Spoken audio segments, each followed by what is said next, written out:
নমস্কাৰ বন্ধুসকল, বিপ্লৱ D entertainment YouTube চেনেললৈ আপোনালোকক পুনৰবাৰ স্বাগতম জনালোঁ। আজি এটা আমি ইম্পৰ্টেণ্ট অংক লৈ আহিছোঁ।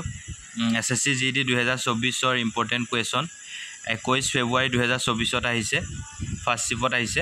প্ৰশ্নটো হ'ল এটা সামগ্ৰীৰ ক্ৰয় মূল্য আৰু বিক্ৰী মূল্যৰ মাজত পাৰ্থক্য হ'ল 120 টকা।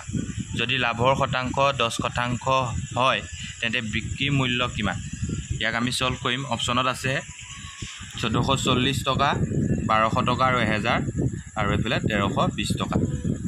মানে এতিয়া কৈছে যে ক্ৰয় মূল্য আৰু বিক্ৰী মূল্যৰ মাজত কিমান বুলি কৈছে, পাৰ্থক্য 120 টকা। 120 টকা হোৱাৰ লগে লগে 120 টকা মানে হ'ল এইফালে কিমান, লাভৰ শতাংশ 10, 120 বৰাবৰ কিমান, 10%, হয়নে? তেতিয়া আমি কি কৰিম, 120ক 10 হৰণ কৰিলোঁ, 10 এগুণ 10 লাগিলে 20, 10 দুইগুণ 20, মানে 1% মান 1% মান কিমান হ'ল, 1% মান 12।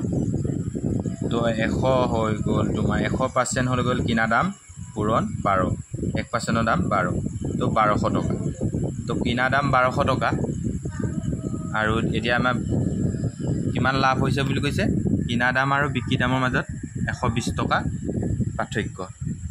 তো 120 টকা যেতিয়া পাৰ্থক্য, ইয়াত যোগ হ'ল 0, 2, 3, 1, 1320 টকাত বস্তুটো বিকিলে, 1320 টকা।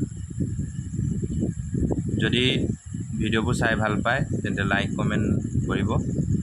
আমি তেতিয়া আৰু মানে ইম্পৰ্টেণ্ট প্ৰশ্ন দি থাকিম, অংক দি থাকিম, ৰিজনিং দিম।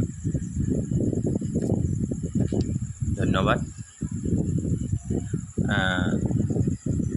মানে সহজ মানে উপায়ে মানে অংকবোৰ উলিয়াবৰ কাৰণে দিম।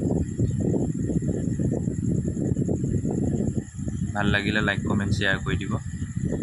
আপোনালোকৰ ভালৰ কাৰণে দিছোঁ মানে। ধন্যবাদ।